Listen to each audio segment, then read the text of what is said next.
ఏంద్రా అట్లా ఏడుస్తున్నావు? ఏమైంది? అయిపోయిందన్నా, అంతా అయిపోయింది. నా లవర్ నాకు బ్రేకప్ చెప్పేసింది, వదిలేసిందన్నా. ఈ బాధ అస్సలు భరించలేకపోతున్నా. ఒరే పిచ్చోడా, నీకు ఇప్పుడు 18 ఏళ్ళు. ఈ ఏజ్ లోనే నీకు బ్రేకప్ అయిందంటే నువ్వు చాలా హ్యాపీగా ఫీల్ అవ్వాలి. ఇప్పుడు నువ్వు అనుభవిస్తున్న బాధ ఉంది చూడు, అది చాలా చిన్నదిరా. నీకేమైనా చిన్న చిన్న సంతోషాలు ఉంటే అవన్నీ ఇప్పుడే అనుభవించేసాయి. ఇంకో 7 ఏళ్ళు పోతే నీకు 25 ఏళ్ళు వస్తాయి. అప్పుడు బాధ్యతలు అనే ఒక పెద్ద బరువు నీ మీద పడుతుంది. అది పరిచయమైన తర్వాత ఇదిగో ఇప్పుడు నువ్వు కూర్చొని ప్రశాంతంగా బాధపడుతున్నావు చూడు, ఆ సిచ్యువేషన్ లో నువ్వు మనస్ఫూర్తిగా బాధపడే టైం కూడా అది నీకు ఇవ్వదు.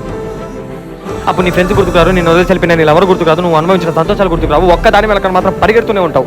జీవితం అందులో నేను ఎప్పుడు గెలుస్తారా బాబు అని దాని వెనకాల పరిగెడుతూనే ఉంటావు. ఆ టైంలో ఇప్పుడు నీకు బ్రేకప్ చెప్పి నేను వదిలేసిన లవర్ ఉందే, తను వచ్చి నన్ను పెళ్లి చేసుకోరా బాబు అని నేను అడిగినా కూడా తను నువ్వు దేకను కూడా దేకవు. సో ఇప్పుడు నువ్వు అమ్మాయి కోసం పడుతున్న బాధ 25 ఏళ్ల తర్వాత చాలా చిన్నదిగా కనిపిస్తుంది. అప్పుడు నువ్వు అనుకుంటావు, ఆఫ్టర్ ఆల్ దీనికోసమా నేను ఆ రోజు అంత ఏడ్చింది అని.